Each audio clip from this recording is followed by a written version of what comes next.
On a mission to make every country's national dish. Today is day 76 out of 195 and we're doing Afghanistan. And I've made gulabi palau. This episode is super special because we're partnering up with Afghan Aid, a fantastic charity that supports people in Afghanistan through the Afghan crisis.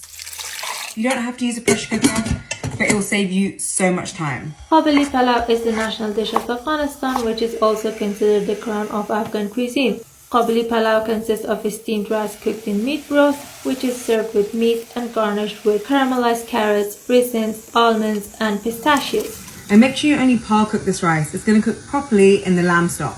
Gulabi palau is traditionally placed in the center of the table, with other side dishes presented around it. Take the lamb pieces out of the stock and then pour this over your rice. The rice shouldn't be too watery. You should be able to make a hole with the back of your wooden spoon. And then you can fill the hole with jar masala. Jar masala is a spice mix used specifically for Afghani rice. Food is a huge part of Afghan culture, but right now people in Afghanistan are facing extreme food shortages. This summer, Afghan Aid, the charity I work for, is raising money to support Afghan women to feed their families, and the UK government is doubling every donation.